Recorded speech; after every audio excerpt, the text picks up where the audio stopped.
आओ करेंगे आज गौमुखासन का अभ्यास।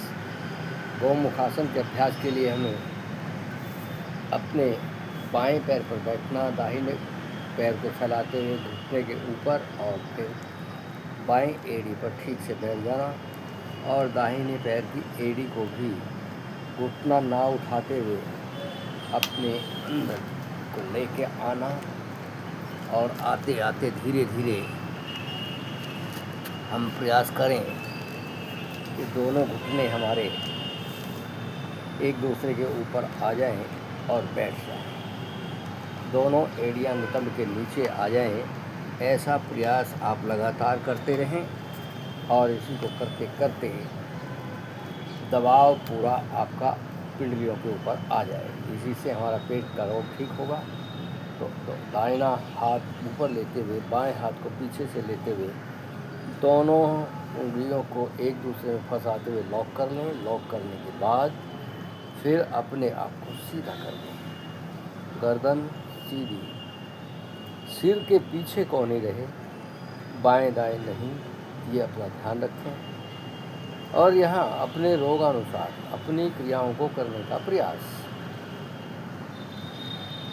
किसी को दमा अस्थमा है तो वो भस्त्रिका प्राणायाम के साथ करें, लंबे लंबे सांसों के साथ।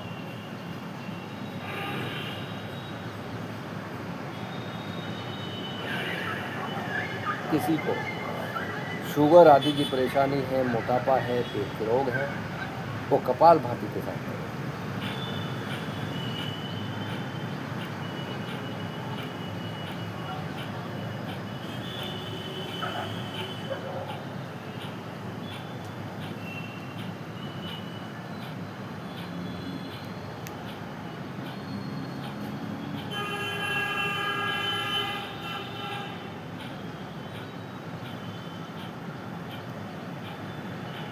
अपनी आवश्यकता के अनुसार करें।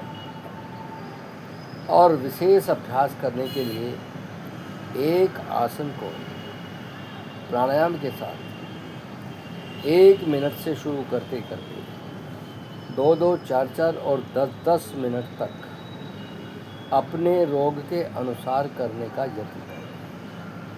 हमें अगर रोग मिटाने हैं तो एक एक आसन को लंबे समय तक करना, जिससे जो रोग मिटे उसी आसन का अभ्यास लंबा करना, और लंबा करते करते रोज उसको फिर बढ़ाना। ऐसा नहीं कि आप 1 हफ्ता करें, 10 दिन करें, फिर समाप्त कर दें, नहीं। उसको जब तक रोग ना मिटे, जब तक उसको लगातार करते जाएं, और फिर अपने जीवन में भी उस अभ्यास को लगातार बनाने का प्रयास करें।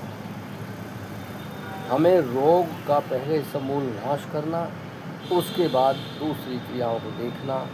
शरीर की और क्रियाएं, सामाजिक काम जब हम कर सकते हैं, जब हम अपने आप को पूर्णता से स्वस्थ रख सकते हैं। पूर्णता से स्वस्थ रखने के लिए एक एक आसन को लंबे समय तक आप करते जाइए, और देखिए कि आपको कितना लाभ मिलेगा।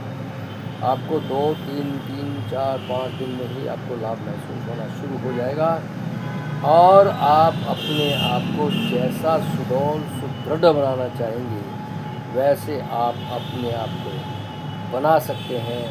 तो रोज़ करिए, योग करिए, प्राणायाम के साथ करिए, लगातार करने का प्रयास कीजिए, रोग मुक्त होइए।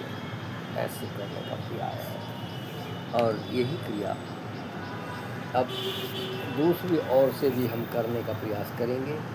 तो ऐसे अब दाहिने पैर पर बैठना, और बाएं एड़ी को फिर आगे पीछे लाना, और दोनों एड़ियों पर फिर बैठ जाना, और स्थिति वही बनाना जैसे हमने दाहिने पैर से बनाई, वैसे स्थिति बाएं पैर से बनाएं।